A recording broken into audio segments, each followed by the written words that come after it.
नमस्कार विद्यार्थियों। मानव शरीर एवं क्रिया विज्ञान के बारे में जब हम पढ़ते हैं तो हम हमारे शरीर की जो बेसिक इकाई होती है उसके बारे में सर्वप्रथम पढ़ना चाहेंगे और वह हमारे शरीर की बेसिक इकाई होती है सेल यानी कि कोशिका। आज हम इस कोशिका के बारे में पढ़ेंगे। कोशिका जो होती है वह हमारे शरीर में बेसिक यूनिट होती है। हमारे शरीर का निर्माण का कार्य कोशिका के द्वारा होती है। हमारे शरीर में जो विघटन होते हैं उसका कार्य कोशिका के द्वारा होता है। हमारे शरीर के अंदर हर क्रियाकलाप जो होता है, चाहे वो निर्माण हो, चाहे वो विघटन हो, चाहे वो नई कोशिकाओं का निर्माण हो, चाहे वो कोई क्रिया हो, चाहे वो कोई प्रतिक्रिया हो, कुछ भी हो, उसके अंदर कोशिका ही रोल प्ले करती है। कोशिका के अंदर क्रोमोसोम्स पाए जाते हैं। क्रोमोसोम्स के कारण से आनुवांशिक गुण एक पीढ़ी से दूसरी पीढ़ी तक आ जाते हैं। यानी हर क्रियात्मक इकाई के जो होती है वह होती है कोशिका। कई जीवों के अंदर एक जीव केवल एक ही कोशिका पाई जाती है। ऐसे जीवों को हम एक कोशिकीय जीव कहते हैं। यानी कि उनके पूरे शरीर के अंदर एक कोशिका ही पाई जाती है और उसका सबसे अच्छा एग्जाम्पल होता है अमीबा। कई जीवों में, जैसे कि हम एग्जाम्पल लेते हैं मनुष्य, हमारे में बहुत सारी कोशिकाएं यानी एक से अधिक कोशिकाएं पाई जाती हैं, इसलिए हमें बहुकोशिकीय जीव कहा जाता है। ऐसे जीव जिसके अंदर एक से ज़्यादा कोशिकाएं पाई जाती हैं उन्हें बहुकोशिकीय जीव कहा जाता है। कोई भी जीवित वस्तु, चाहे वो प्राणी जैसे कि एनिमल्स हो, ह्यूमन बींग्स हो या प्लांट्स हो, कोई भी हो, उसके अंदर कोशिका अवश्य पाई जाती है। कोशिकाओं के द्वारा ही जीवन चलता है। कोशिकाओं का सर्वप्रथम रॉबर्ट हुक ने इसको डिस्कवर्ड किया था। आप बचपन से पढ़ते आए, आप शायद 9th-10th की बुक्स में देखेंगे तो हमने उन बुक्स में भी कोशिका का बेसिक के बारे में, फंक्शंस के बारे में पढ़ा है। बीइंग ए होम साइंटिस्ट, हम आपको मानव शरीर क्रिया विज्ञान के बारे में बेसिक जो जानकारी होती है, जो हमें मालूम होनी चाहिए, उसके बारे में हम आपको जानकारी देते हैं। बेसिक जानकारी हम इसलिए देते हैं ताकि हमारे शरीर के अंदर क्या है, क्यों है, हमें क्या लेना चाहिए, क्या नहीं लेना चाहिए, इसके बारे में आपको जानकारी होनी चाहिए। बीइंग ए होम साइंटिस्ट और बीइंग ए होम मेकर, हमें सभी को हमारे शरीर के अंदर जो बेसिक जानकारियाँ हैं हमारे शरीर से रिलेटेड, उसके बारे में हम जानकारियाँ लेते हैं आपको। और ये जो कोशिका है इसके बारे में, जो हमारे शरीर की बेसिक यूनिट है, हमने अभी आपको बताया। कोशिका को किसने डिस्कवर किया था? रॉबर्ट हुक ने डिस्कवर किया था। हम कोशिका क्या है, कैसे होती है, इसके अंदर की संरचना क्या होती है, अब हम इसके बारे में देखते हैं। सर्वप्रथम हम देखते हैं कोशिका के सिद्धांत क्या क्या होते हैं। कोशिका के सिद्धांत श्वान और श्लाइडर ने 1838 और 39 में दिए थे, जो अभी तक मान्य है। सर्वप्रथम है सभी जीवों का एक या अधिक कोशिकाओं का निर्मित होता है। अभी हमने बताया एक कोशिकीय जीव या बहुकोशिकीय जीव।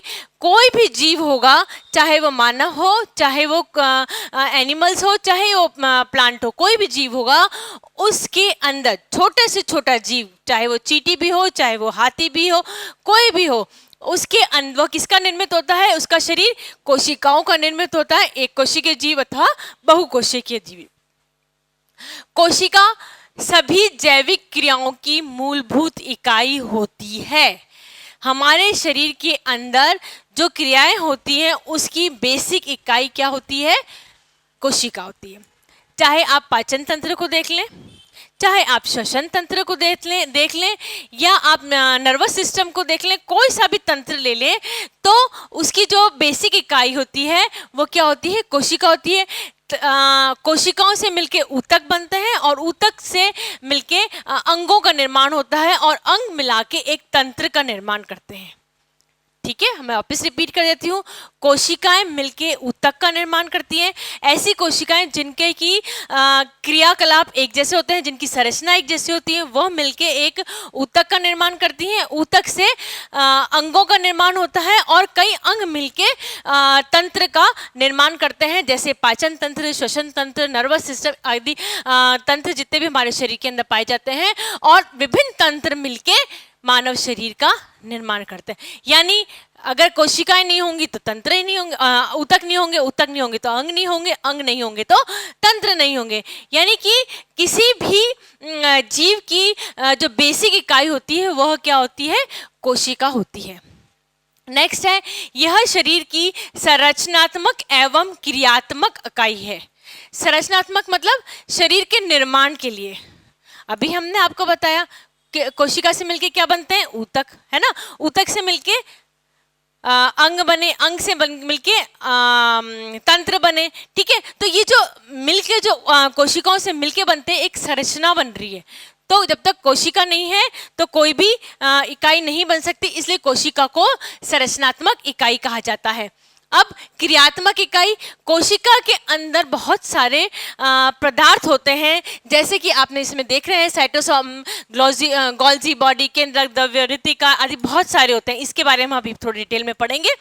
तो कोशिकाओं के अंदर जो पदार्थ पाए जाते हैं, इससे शरीर के अंदर क्रियाएं होती हैं।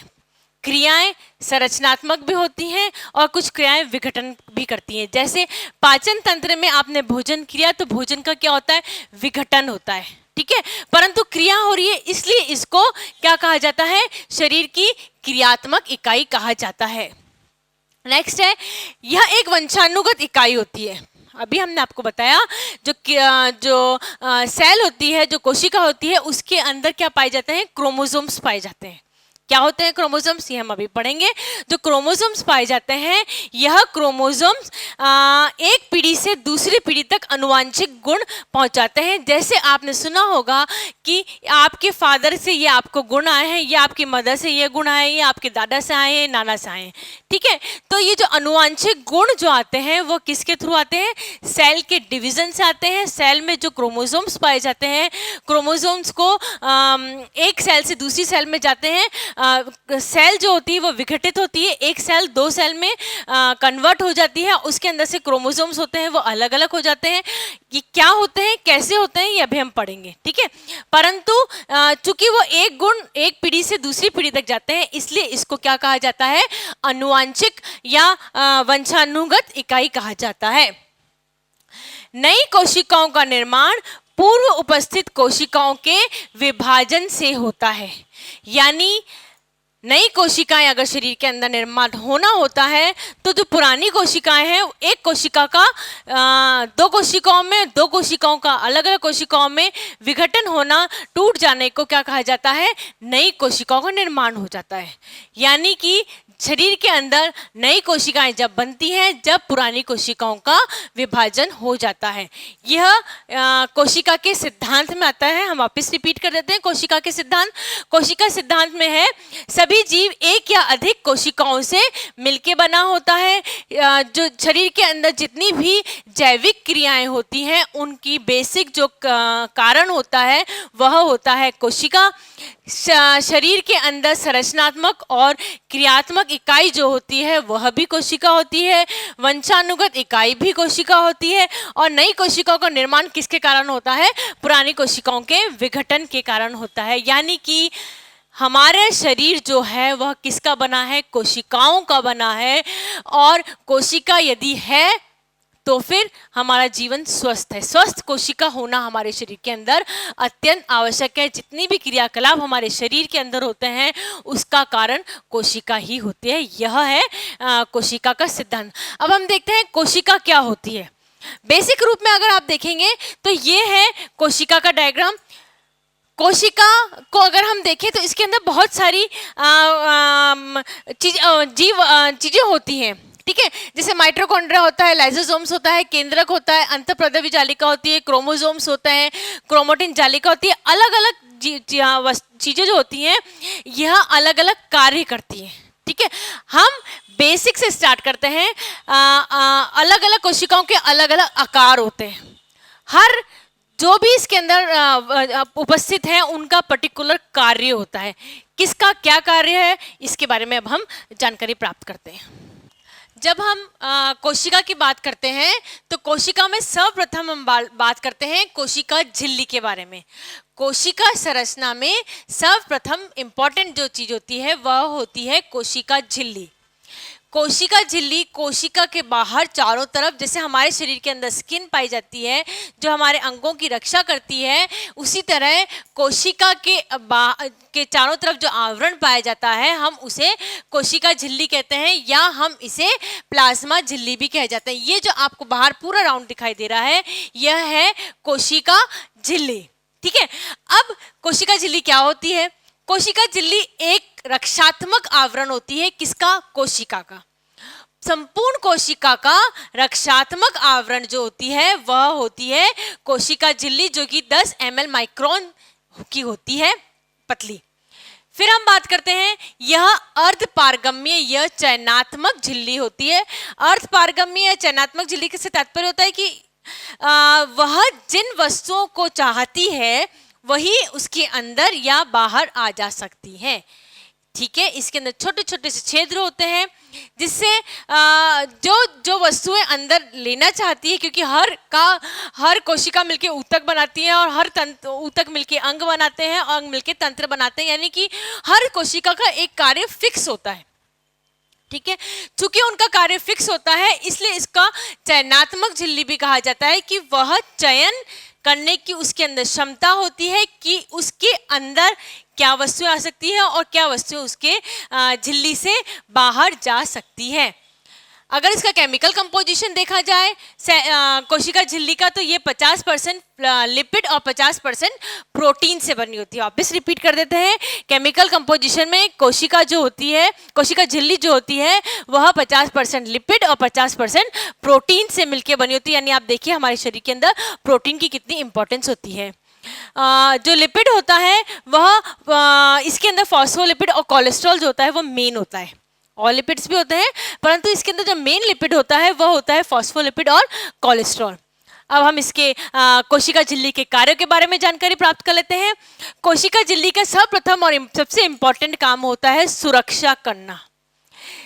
कोशिका के अंदर पाई जाने वाली वस्तुएं, चाहे वो साइटोसोम हो, गोल्गी काय हो, कुछ भी हो, केंद्रक हो, अंतःप्रद्रव्य जालिका हो, उनकी सुरक्षा करने का कार्य जो होता है वह कौन करता है? कोशिका झिल्ली करती है। भोजन को अंतः ग्रहण करने का कार्य, भोजन को ग्रहण करने का कार्य जो होता है वह किसका होता है? कोशिका झिल्ली का होता है। यह चयनात्मक पारगम्यता होती है इसके अंदर, यानी वह चयनित वस्तुओं को ही अपने अंदर ले लेती हैं और कुछ जो वस्तुएं नहीं काम की होती हैं उनको बाहर निकाल देती है, यानी अंदर नहीं लेती है। चयनात्मक पारगम्यता उसके अंदर होती है। चुनी हुई वस्तुओं को अंतः ग्रहण करने का कार्य जो होता है वह किसका होता है? कोशिका झिल्ली का होता है। बेकार वस्तुओं को बाहर निकालना है। हमारे शरीर के अंदर कार्बन डाइऑक्साइड जो होती है वह बेकार वस्तु होती है, उसको कोशिका के अंदर यदि आ जाती है तो उसको बाहर निकालने का कार्य किसका होता है? कोशिका झिल्ली का होता है। नेक्स्ट है बाहरी संवेदनाओं को ग्रहण करना। कोई आप यदि अपना हाथ आँख के पास में रखे तो उसकी एकदम से आपका हाथ पीछे आ जाता है, तो वो संवेदना होती है, उस संवेदनाओं को ग्रहण करने का कार्य भी किसका होता है? कोशिका झिल्ली का होता है। अंदर की वस्तुएं कौन कौन सी होती है? हमने देखा केंद्रक है, अंतःप्रद्रव्य जालिका है, क्रोमोसोम्स है, रिक्तिका है। जितनी भी कोशिका के अंदर पाई जाने वाली वस्तुएं होती हैं उनको बाहर निकालने से रोकने का कार्य किसका होता है? कोशिका झिल्ली का होता है। यानी हमारे शरीर के जैसे हमारे शरीर के अंदर स्किन का कार्य होता है, जो कि हमारे शरीर के अंदर की जो शरीर के विभिन्न अंग हो तो उनका रक्षा करती है, प्लस उनको बाहर आने से रोकने का कार्य भी करती है।